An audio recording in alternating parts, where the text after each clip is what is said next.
মুহতারাম হাজিরিন, আল্লাহর নাম কয়টি? কথা বলেন।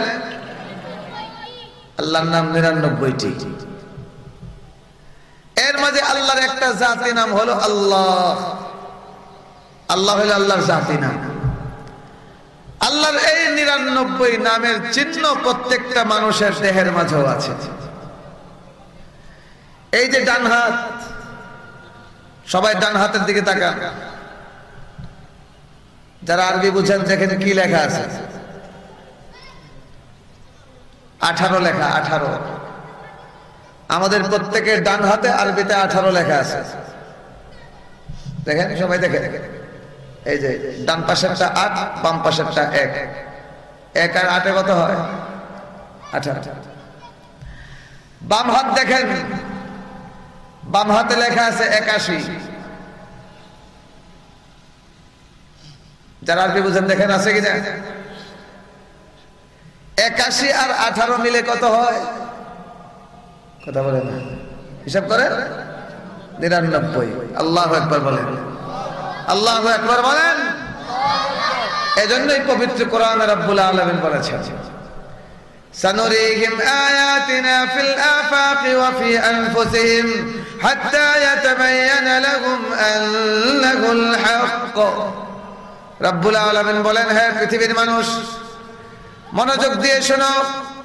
আমি আল্লাহকে চেনার জন্য, আল্লাহর পরিচয় লাভ করার জন্য গোটা বিশ্বের দিকে তাকাও।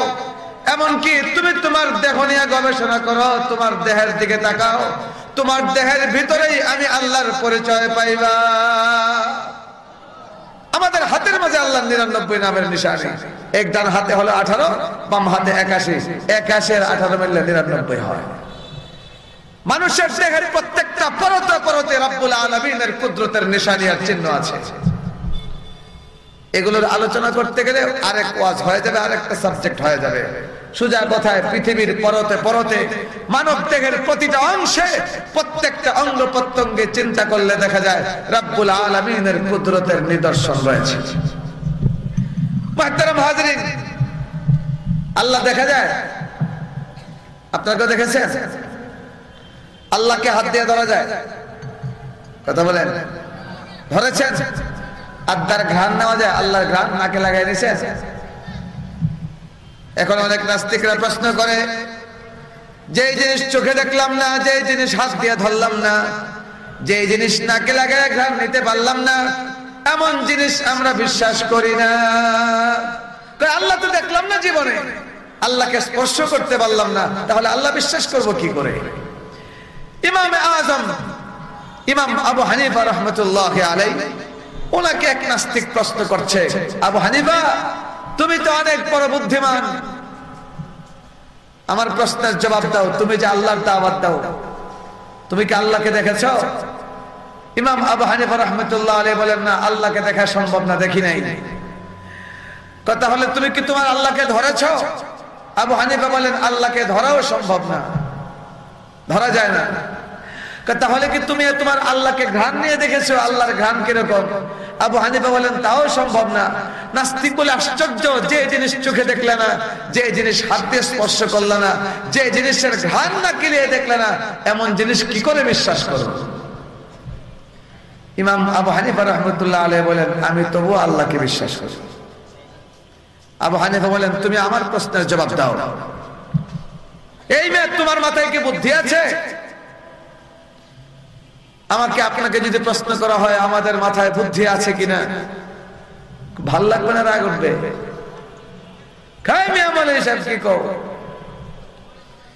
ইমাম আবু হানিফা বলেন, তোমার মাথায় বুদ্ধি আছে কিনা? অবশ্যই বুদ্ধি আছে। ইমাম আবু হানিফা রাহমাতুল্লাহি আলাইহি বলেন, তুমি কি তোমার বুদ্ধি কোনদিন দেখেছো? কেন, বুদ্ধি তো চোখে দেখা যায় না, দেখি নাই। ইমাম আবু হানিফা বলেন, তুমি কি তোমার বুদ্ধিকে কোনদিন হাত দিয়ে স্পর্শ করে দেখেছো? বুদ্ধিটা কি লোহার মতো শক্ত নাকি তুলার মতো নরম? না, না, বুদ্ধি তো হাত দিয়ে ধরা যায় না। আমি কোনদিন আমার বিবেক বুদ্ধিকে হাত দিয়ে স্পর্শ করি নাই। ইমাম আবু হানিফা রাহমাতুল্লাহি আলাইহি বলেন, তুমি কি কোনদিন তোমার বুদ্ধিকে নাকে লাগায় দেখছো বুদ্ধির ঘ্রাণ কিরকম? কয় না না, বুদ্ধি তো নাকে লাগায় দেখা যায় না। ইমাম আবু হানিফা বলেন, তবুও কি তুমি বিশ্বাস করো তোমার মাথায় বুদ্ধি আছে? অবশ্যই।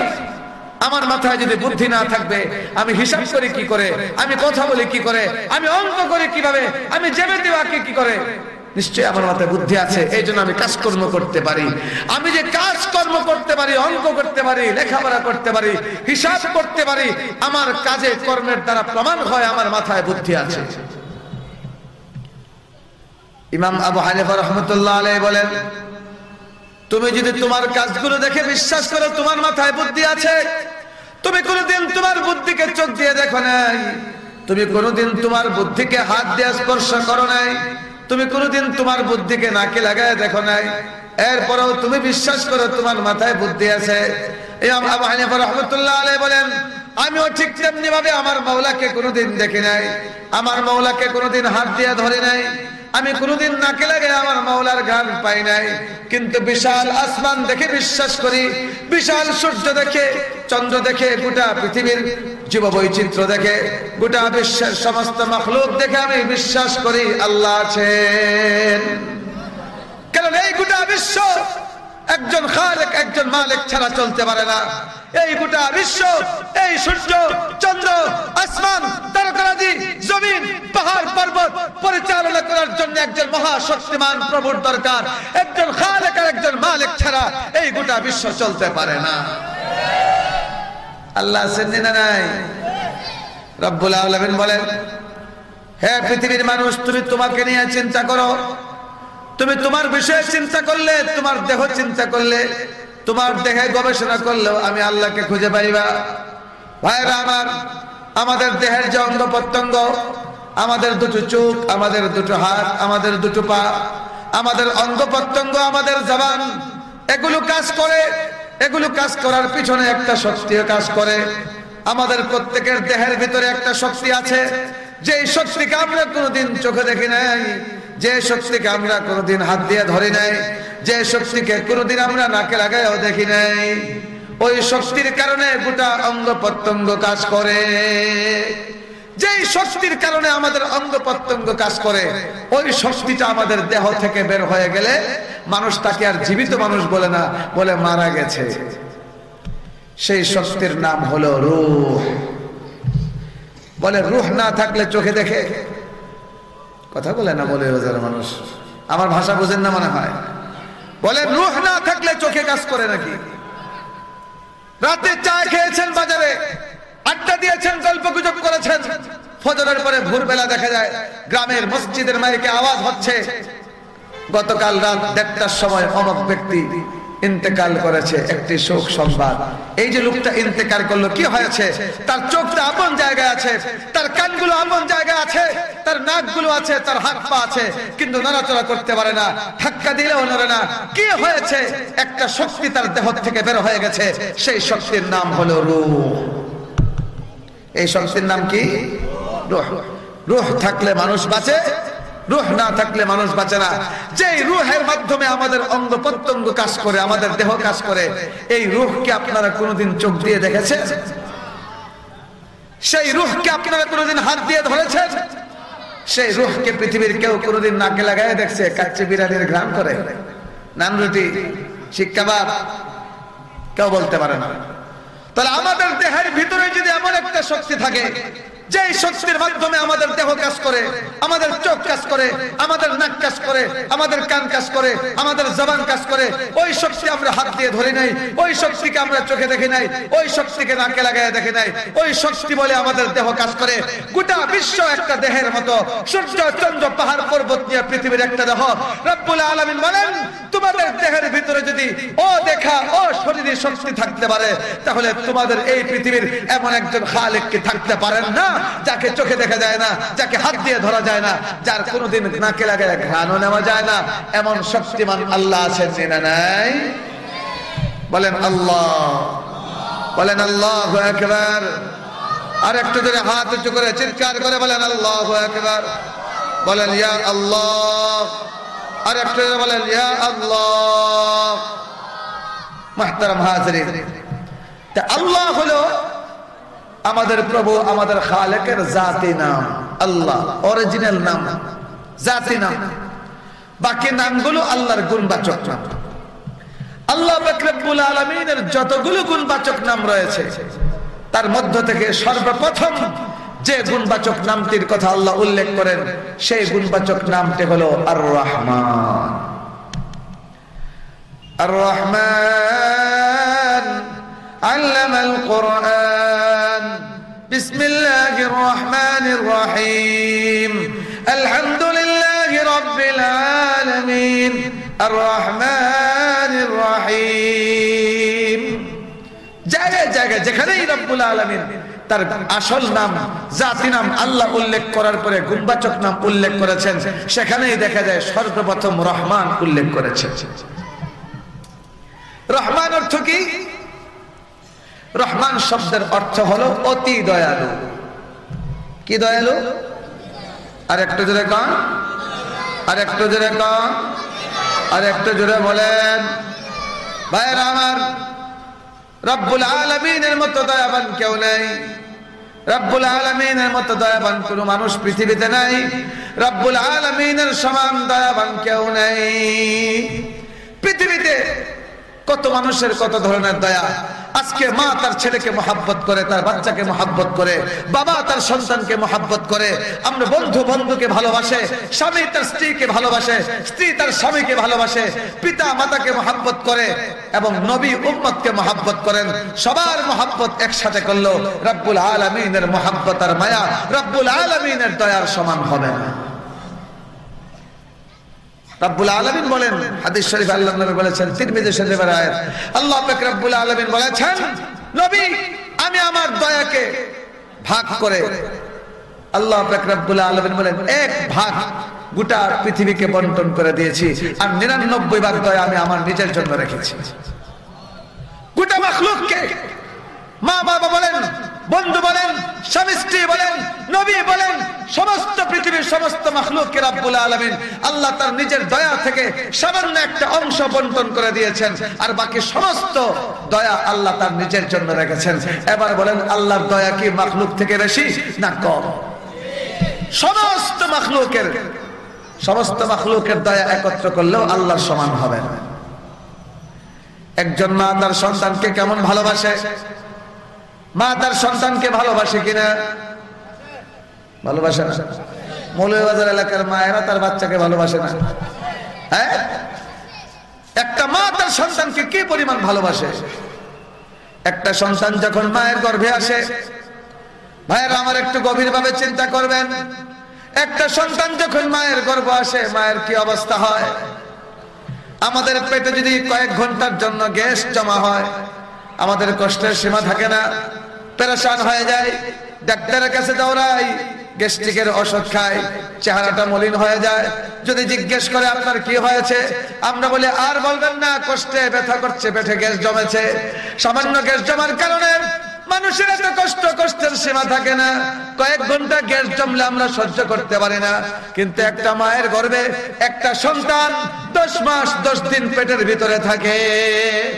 10 মাস 10 দিন একটা মা তার বাচ্চাকে পেটে ধারণ করে, এবং মাটা এত সাবধানে চলাফেরা করে, কি জানি আমার গর্ভের সন্তানের কষ্ট হবে।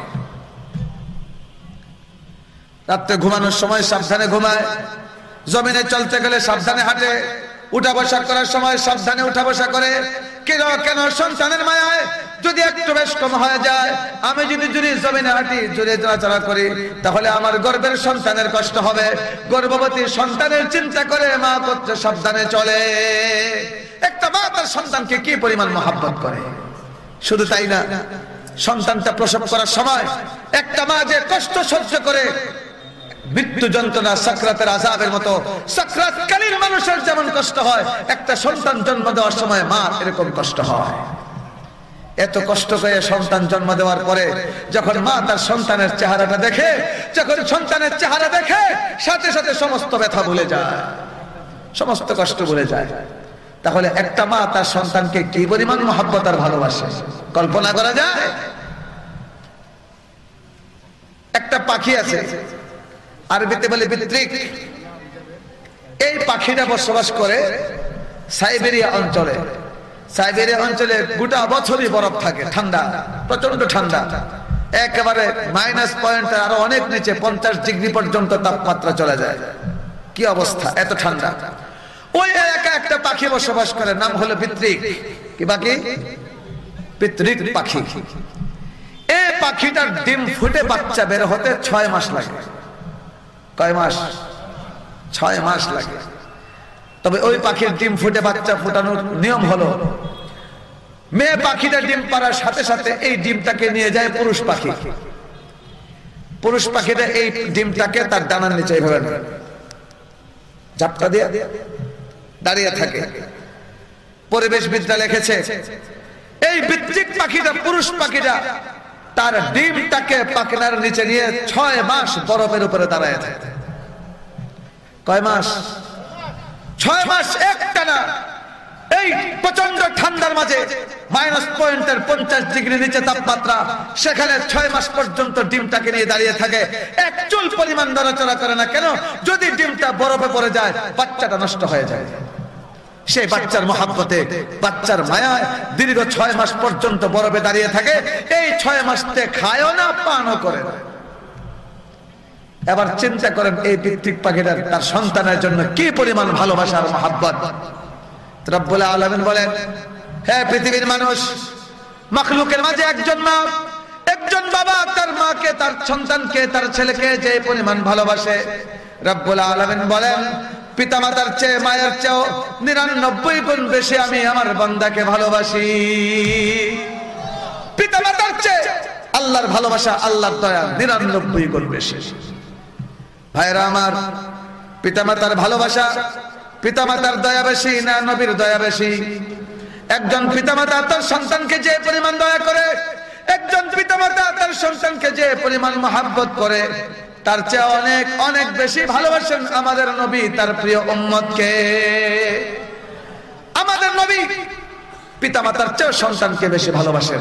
হাদিস শরীফে আল্লাহ পাক নবী সাল্লাল্লাহু আলাইহি ওয়াসাল্লাম বর্ণনা করেছেন, আমাদের নবী তো পরকালে সুপারিশ করে উম্মতদেরকে জান্নাতে নিতে থাকবেন। নবী বলেন, আমি রাহমাতুল লিল আলামিন, আমার একটা উম্মতও যতক্ষণ পর্যন্ত জাহান্নাম থেকে মুক্তি লাভ না করবে ততক্ষণ পর্যন্ত আমি নবী জান্নাতে প্রবেশ করব। একজন জাহান্নামী উম্মত সুপারিশ করতে করতে করতে করতে সর্বশেষ একজন জাহান্নামীর জন্য আমাদের নবী আল্লাহর কাছে সুপারিশের জন্য যাবেন। ইয়া আল্লাহ, এখনো পর্যন্ত আমার একটা উম্মত জাহান্নামের আগুনে জ্বলছে, আমি সুপারিশের জন্য এসেছি, রব্বুল আলামিন দয়া করে আমার ওই উম্মতটাকে জাহান্নামের আগুন থেকে মুক্ত করে জান্নাতে দেয়া দাও। আল্লাহ পাক রব্বুল আলামিন বলবেন, শুনেন নবী, আপনি সুপারিশ করবেন, আপনার সুপারিশে জাহান্নামীদেরকে মুক্ত করে জান্নাতে দিয়ে দেব, এটা আমারই ওয়াদা। কিন্তু এখন যে জাহান্নামী লোকটার জন্য আপনি সুপারিশ করছেন, তাকে জাহান্নাম থেকে মুক্ত করে জান্নাতে দেওয়ার আমি অধিকার রাখি না। রব্বুল আলামিন বলবেন, কারণ তাকে আমি জাহান্নামে দিয়েছি, তার পিতামাতাকে কষ্ট দিয়ে, এই কারণে দুনিয়া থাকতে তার পিতামাতাকে নির্যাতন করেছে, তার পিতামাতাকে কষ্ট দিয়েছে, পিতামাতার কষ্টের কারণে তাকে আমি জাহান্নামে দিয়েছি। কাজেই যতক্ষণ পর্যন্ত তার পিতামাতা তাকে ক্ষমা না করবে, আমি আল্লাহ তাকে জান্নাতে দিতে পারবো না। তখন নবী বলবেন, ইয়া আল্লাহ, তাহলে আপনি আমাকে অনুমতি দিন, আমি তার পিতামাতার কাছ থেকে ক্ষমা নিয়ে আসি। আল্লাহু আকবার! নবীর ভিতরে কি পরিমাণ দয়া, চিন্তা করেন।